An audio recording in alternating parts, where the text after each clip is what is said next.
Sir అది హరితహారం हरितहार में पास वालों को लगी तो ऊपर तो मतलब कंप्लीट అయిపోతుంది हां पास का तो में को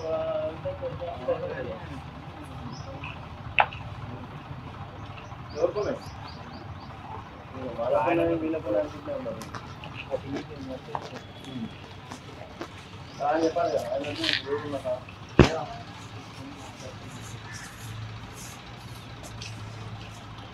నేను నాకు చెప్తాను ఎవరు చెప్తలేరు హనుమాన్ ఎవరు చెప్పాడు ఆయన ఉడికేది కలుస్తుంది మేమనార్ మున్సిపాలిటీ ఇప్పుడే ఈ మధ్య కాలంలోనే కార్పొరేషన్గా మార్పు చెందిన నేపథ్యంలో ఈ ప్రాపర్టీ ట్యాక్స్ కలెక్షన్ అనేది కూడా పెద్ద సవాల్గా మారింది. గతంలో నుండి కూడా చాలా ఏరియాస్ దీంట్లో పేరుకుపోవడం జరిగింది. వాటన్నిటినీ మన గౌరవ అడిషనల్ కలెక్టర్ గారు, special officer for municipal corporation Mahabubnagar గారి సూచనల మేరకు మరియు కలెక్టర్ గారి సూచనల మేరకు వీటి మీద శ్రద్ధ వహించడం జరుగుతుంది. ముఖ్యంగా ఏరియాస్ మీద, తర్వాత షాప్ రెంట్స్ మీద, తర్వాత ప్రాపర్టీ ట్యాక్స్ మీద మేము ప్రత్యేక శ్రద్ధ వహించి కలెక్షన్ చేస్తున్నాం. దీనికోసం ఆఫీసులో ఉన్న ప్రతి ఒక్క ఉద్యోగిని కూడా ఇందులో ఇన్వాల్వ్ చేసి దాదాపుగా ఒక 50 మంది టీంతో మేము నగరం అంతా ప్రాపర్టీ ట్యాక్స్ కలెక్షన్ చేస్తున్నాం. సార్ గత 2-3 రోజుల నుండి కొన్ని విమర్శలు వస్తున్నాయి సార్. ఉద్యోగులపై, కింది స్థాయి ఉద్యోగులపై కమిషనర్ గారు పూర్తి స్థాయిలో సీరియస్ అవుతున్నారని నిన్న చిందర్పల్లిలో ఒక జవాన్ మీద చాలా అందరి ముందరనే అసభ్యంగా మాట్లాడారన్న విమర్శలు వస్తున్నాయి సార్. గత కొంతకాలంగా పనుల అవినీతి జరుగుతుంది, మున్సిపల్ కమిషనర్ పట్టించుకోవడం లేదని విమర్శలు వస్తున్నాయి సార్.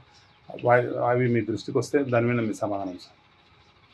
నేను పనిచేయని వారి పట్లనే మాత్రమే కొంచెం కఠినంగా ఉండడం జరుగుతుంది తప్ప నేను దురుసుగా వాళ్ళని ఏదో చేయాలని కాదు. నాకు పని మాత్రమే ముఖ్యం. వాళ్ళ వ్యక్తిగత విషయాలకు, నా వ్యక్తిగత విషయాలకు నేను ఎప్పుడు ప్రాధాన్యత ఇయ్యను. మున్సిపాలిటీ యొక్క ప్రయోజనాలే నా ముఖ్యం. నాకు నగరపాలక సంస్థ ప్రయోజనాలే నాకు ముఖ్యం. ఇప్పుడు ఎన్నో ఏళ్ళుగా చాలా టౌన్ ప్లానింగ్లో చాలా కాంప్లైంట్స్ ప్రజావానికి ఒకసారి ఎవరైనా రాగలిగితే నేను ఆహ్వానిస్తాను. మొత్తం ఇష్యూస్ అన్నీ కూడా టౌన్ ప్లాన్కి సంబంధించినవి ఉంటాయి.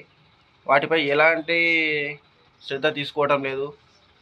ఈ చైర్మన్ అలాంటి వాళ్ళు వెళ్ళి కేవలం ఆడ పని ఆపడం, కనీసం దాన్ని ఎన్నో సంవత్సరాలుగా సెక్షన్లో చేస్తూ కనీసం సెట్ బ్యాక్స్ ఏమున్నాయి, ఎవరు చేస్తున్నారు కరెక్టు, వాళ్ళ స్థాయిలో వాళ్ళు కనీస పరిజ్ఞానం పెంచుకోకుండా జస్ట్ పోయి నిలబడడం, ఆపమంటే ఆపడం, లేదంటే ఇంకేమైనా చేయడం ఇలాంటివి చేస్తున్నారు తప్ప కొంచెం పరిజ్ఞానం పెంచుకోవాలని చెప్పడం జరిగింది. అంతే తప్ప అతని మీద నాకేం ఎలాంటి వ్యక్తిగత కక్షలు, కార్పణ్యాలు లేవండి.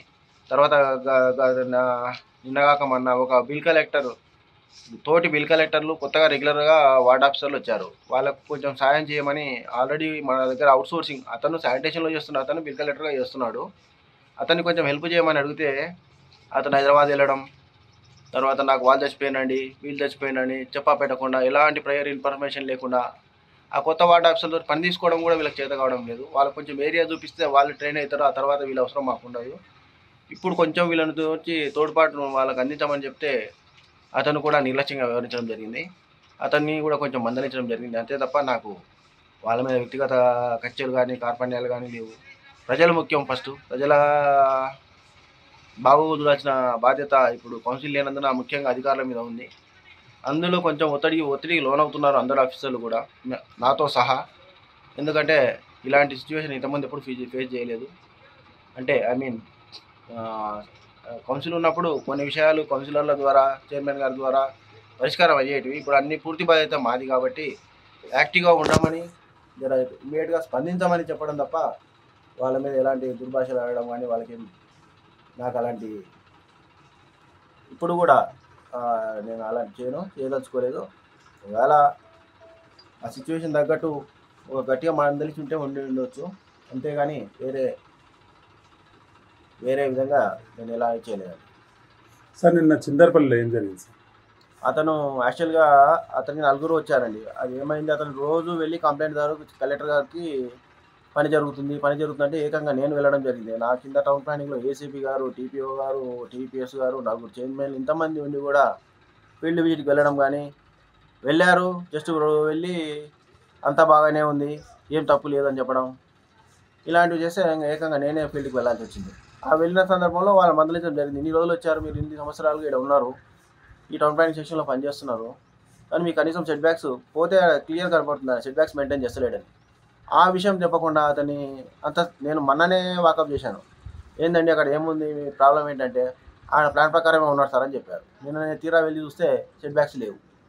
ఆ విషయంలో మందలించడం జరిగింది. మీరు ఇన్ని సంవత్సరాలుగా చేస్తున్నారు. అదే విషయంలో కొమ్ముగేరులో ఒకటి యాక్చువల్గా ఒకటి కంబైన్డ్ రోడ్డును ఆక్యుపై చేసి గేట్ పెట్టాడు.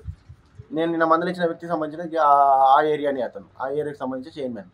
నువ్వు వెళ్ళి ఆ గేట్ ఎందుకు తీయట్లేదు అంటే, నేను వెళ్ళాను సార్, నాకు టీపీఎస్ కావాలి సార్, టీపీఓ కావాలి సార్, పోలీస్ ప్రొటెక్షన్ కావాలి సార్, ఇలాంటివన్నీ మాట్లాడాడు. ఆడ మందిని చూసి రివర్స్గా నా మీదే రివర్స్గా మాట్లాడడం జరిగింది. నేను కూడా ఏమీ అనలేదు. తరలేండి మీ సెక్షన్ మార్చుతానండి మీది, తర్వాత నేను వేరే సెక్షన్లో తీసుకొని నేను యాక్టివిటీ అవ్వడం వేరే వాళ్ళని తీసుకుంటా అని చెప్పాను. అతనే నా మీద రివర్స్గా మాట్లాడడం జరిగింది. నేను అతని విశేషణకి వదిలేస్తున్నాను తప్ప నేను అతని మీద నేను ఏం చేయలేదు.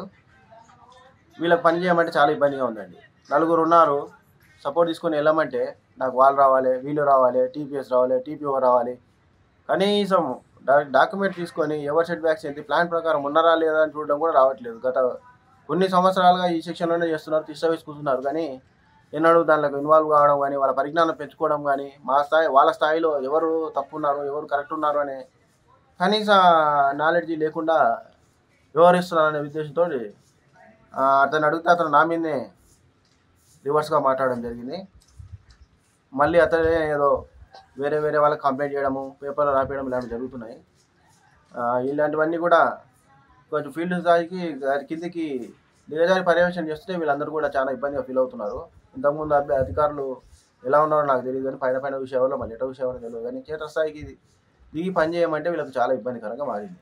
ఆ విషయంలోనే వాళ్ళు కొంచెం ఒత్తిడికి లోనవుతున్నట్టు అనుకుంటున్నాను. సార్ చివరిగా చెప్పండి, టౌన్ ప్లానింగ్ విషయంలో గతంలో చాలా రోజుల నుండి ఆరోపణలు వస్తున్నాయి.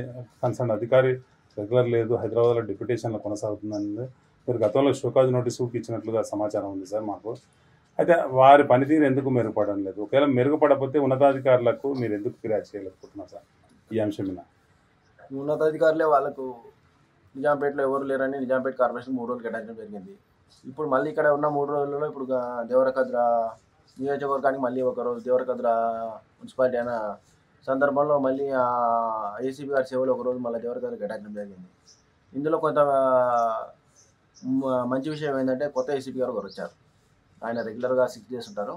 సోమవారం నుంచి అతను రెగ్యులర్గా మన మున్సిపాలిటీకి సేవలు అందిస్తారు. ఆయన రాకతో కొంతమైన టౌన్ ప్లానింగ్ విభాగం మెరుగవుతుందని, మా మీద ఒత్తిడి తగ్గుతుందని ఆశిస్తున్నాను.